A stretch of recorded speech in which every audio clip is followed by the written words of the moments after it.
It's another week here at the Dukascopy TV Centre and time for another Hollenbeck Unleashed for you. This week, Dr. Frank Hollenbeck joins us to discuss the housing market in China and the potential housing crash. Dr. Frank, thank you very much for joining us again today. Now, before we look specifically at China's housing market, let's discuss the current state of the Chinese economy slightly. Now, we all know that the Asian markets have been particularly hit hard by the Eurozone crisis. This was further emphasised by first quarter growth rates of just 8.1%. Can you expand on this for us?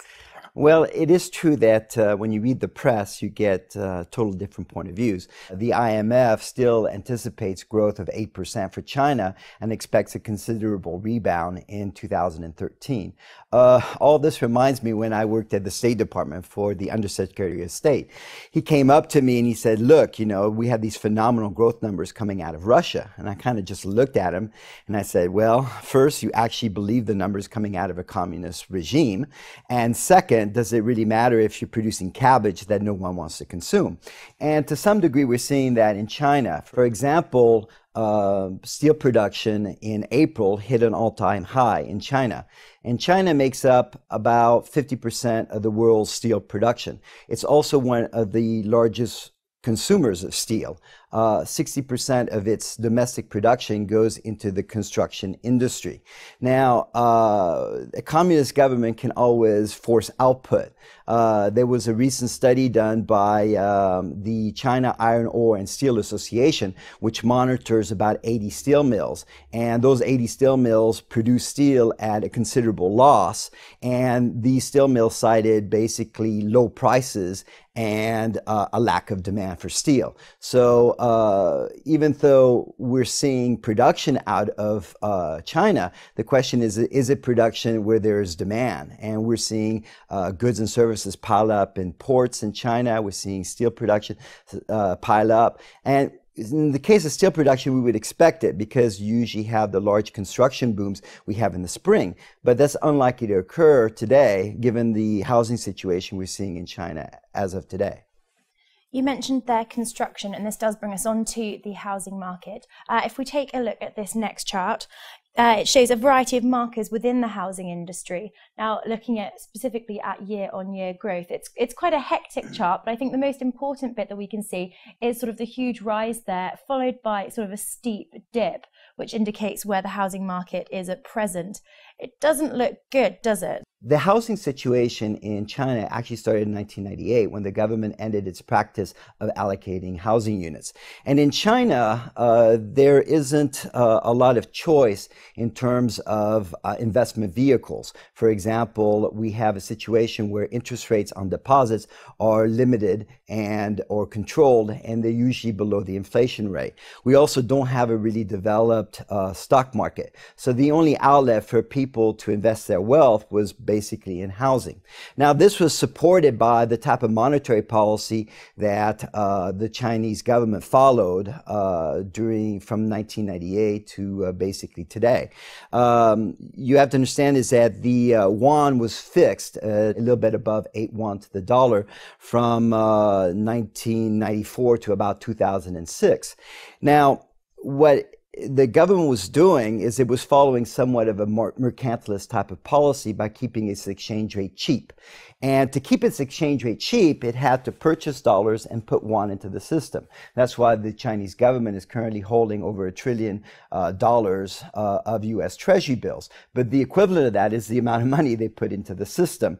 And also during that time period, by fixing your exchange rate, you imported a large degree of the easy monetary policy that the U.S. was following at the time. So both of these effects had a tendency to increase the money supply in China. Now, the response to the worldwide crash in 2008, what China did was to basically spend a lot of money on infrastructure projects, on public housing, on planting trees, And a lot of that was on borrowed money. And the borrowed money was based on the sale of land, because you're not going to get a lot of revenues from planting trees, okay? So a lot of the financing of this debt was from land sales, okay?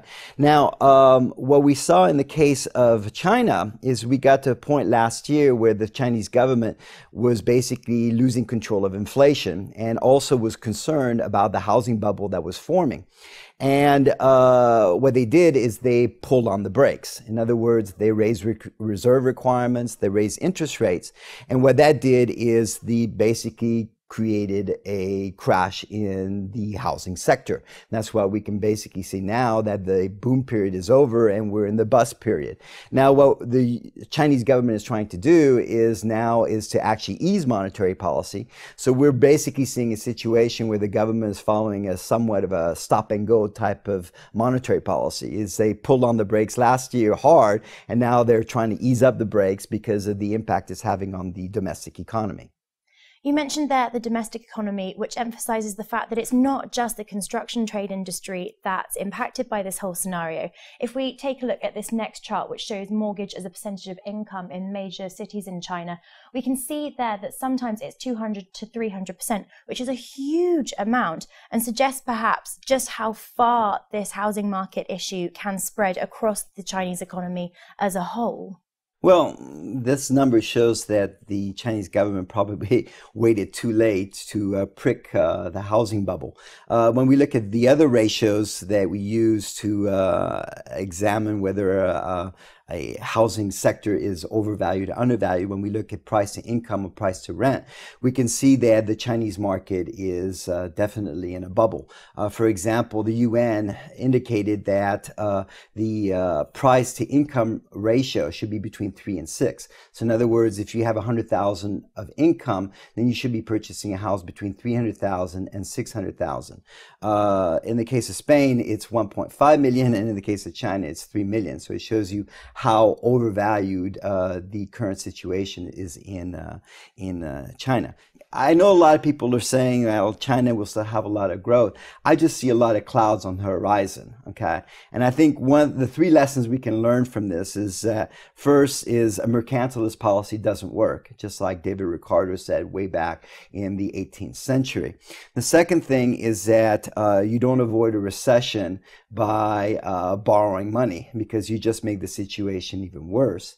And the third thing is that we shouldn't have stop and go monetary policy, where the Chinese tightened monetary policy last year and now is loosening monetary policy. All it does is it creates havoc, because it interferes with money as a measure of value. Something that's very important is that we should fear the boom, not the bust. Okay, we should fear the situation when we have the bubble occurring, because the bust is kind of the necessary adjustment that we need. In other words, the bust is the fact that we need to clear out the bad investments so that we can free up resources so that they're invested in where society has the greatest demand. In other words, the best way to avoid bubbles is not to create them. Dr. Frank, thank you very much. Dr. Frank Hollenbeck there, telling us how it is once again. He'll be back later this week for another interview. Goodbye for now.